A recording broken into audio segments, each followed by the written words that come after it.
दाताला किंवा दाढेला लागलेली कीड, दाताचा पिवळेपणा, तोंडाचा घाण, वास येणे, हिरड्यावरील सूज, दातातून रक्त येणे, या सर्व ओरल प्रॉब्लेमचा एकच सोल्युशन आहे, जी की मी तुमच्यासोबत आज शेअर करणार आहे. एकदा नक्की करून बघा, तुम्हाला खूप छान यामुळे आराम मिळेल. आणि त्यासोबतच अगदी घरगुतीच काही गोष्टी आहेत, त्यामुळे आजच तुम्ही आत्ताच याला बनवून बघू शकता आणि याचा रिझल्ट घेऊ शकता.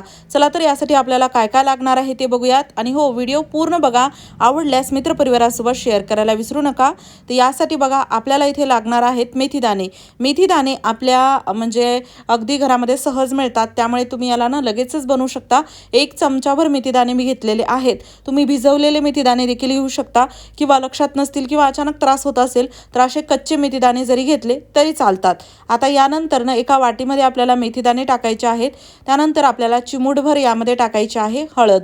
अगदी चिमूटभर हळद टाकून मेथीदाण्याला चांगलं यावरती म्हणजे हळद लावून घ्यायची, मिक्स केल्यासारखं करायचं. आणि हा उपाय एवढा सोपा आहे ना, की याला तुम्ही इन्स्टंट याचा रिझल्ट घेऊ शकता आणि बनवू शकता. त्यामुळे ना म्हणजे असं नाही की काही किचकट आहे, काही विकत गोष्टी आणायच्या आहेत. त्यामुळे मला तरी हा उपाय सोपा वाटतो आणि खूप परिणामकारक आहे.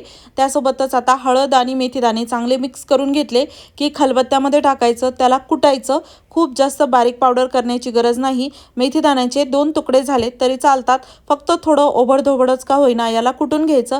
तुम्हाला जर मिक्सरच्या भांड्यामध्ये बारीक करायचं असेल तर करू शकता, पण जास्त बारीक पावडर करण्याची गरज नाही. आता खलबत्त्यामध्ये बघा, अगदी थोडंसं मी याला कुटून घेतलेलं आहे. त्यानंतर ना अजूनच हळद यामध्ये चांगली मिक्स होते, एकजीव होते. आपण वाटीमध्ये परत हे मिश्रण काढून घेऊयात. आता इथे बघा, आपल्याला लागणार आहे अद्रक. अद्रकचा एक छोटासा तुकडाही पुरेसा होतो. आणि अद्रक अगदी आपल्या घरामध्ये सहज मिळते आणि याचा रिझल्ट अगदी इन्स्टंट येण्यासाठी आपल्याला अद्रक खूप जास्त गरजेची आहे. त्यामुळे त्याला स्वच्छ धुवून घ्यायचं, त्यानंतर खिसून घ्यायचं. अद्रकचा एक तुकडा मी असा चांगला बारीक करून खिसून घेतलेला आहे. आणि आता खिसल्यानंतर याचा पूर्ण खिस आपण वाटीमध्ये न टाकता 2 वेगवेगळ्या वाटीमध्ये ठेवणार आहोत, जेणेकरून आपल्याला याला 2 वेगवेगळ्या पद्धतीने वापरता येतं. आणि आपल्याला इथे बघा, आता मी याला बारीक करून घेतलं.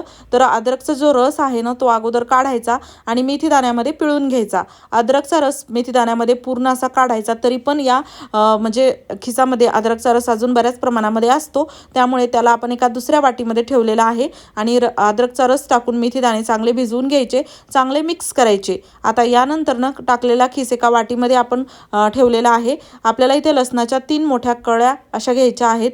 आणि त्यानंतर ना याला देखील आपण बारीक मिक्स करून घेणार आहोत.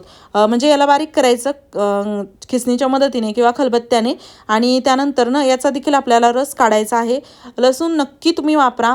अगदी तुम्ही ऐकलं असेल आपल्या आजी आजोबाकडनं किंवा जसं मोठ्या माणसांकडनं की दाढ किंवा दात दुखत असेल तर लसणाची कळी दाताखाली धरली जाते, जेणेकरून याचा खूप चांगला फायदा होतो. आता इथे बघायला मी खिसून घेतलं. याचा जो रस आहे ना, तो आपल्याला थोडासा असा पिळायचा आहे, जो आपण मेथीदाण्यामध्येच असा पिळून घेणार आहोत. जास्त निघत नाही, 1-2 थेंब निघेल ते फक्त आपल्याला काढायचं आणि चांगलं व्यवस्थित याला मिक्स करायचं.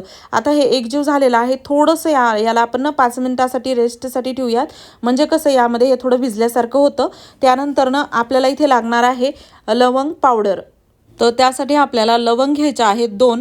आणि जसं आपल्या सर्वांनाच माहीत आहे, लवंग देखील दाताखाली धरली की लगेचच खूप लवकर असा इन्स्टंट फायदा होतो आणि खूप आराम पडतो दातदुखीवर म्हणा किंवा दाढदुखीवरती. त्यामुळे 2 लवंग घ्यायच्या, खलबत्त्यामध्ये बारीक त्याचं पावडर करून घ्यायचं, जे की मी अगोदरच पावडर करून ठेवलेलं आहे लवंगचं, ते मी आता इथे वापरणार आहे. तर थोडंसं पावडर आपल्याला टाकायचं आहे मेथीदाण्यामध्ये. आणि थोडंसं आपण जे लसण आणि अद्रकची पेस्ट केलेली आहे त्यावरती मी टाकलेलं आहे.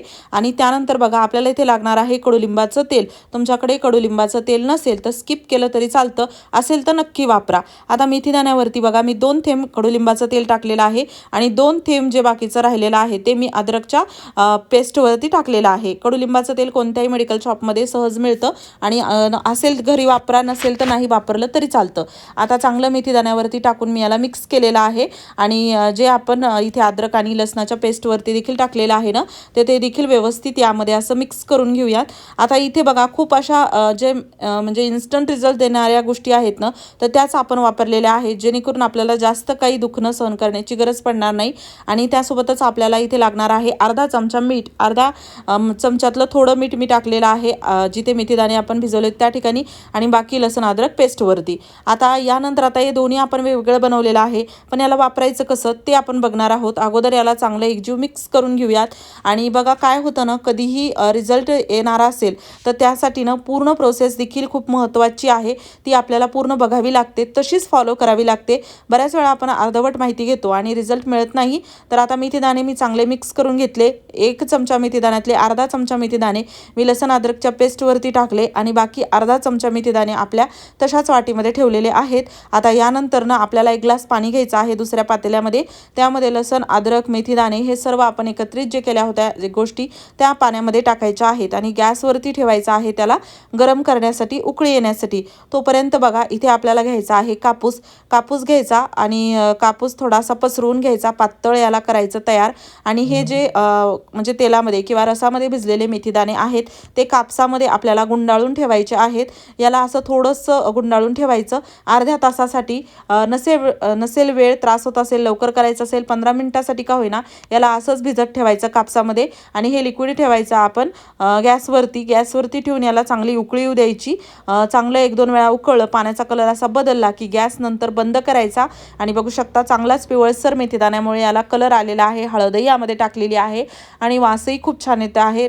तर याला आपण आता गाळून घेऊयात आणि गाळून घेऊन एका ग्लासमध्ये आपल्याला हे काढायचं आहे. आणि हे तुम्हाला असं भरपूर तुम्ही एकदाच बनवून ठेवू शकता दिवसभरासाठी, म्हणजे पाहिजे तेव्हा तुम्हाला वापरता येईल.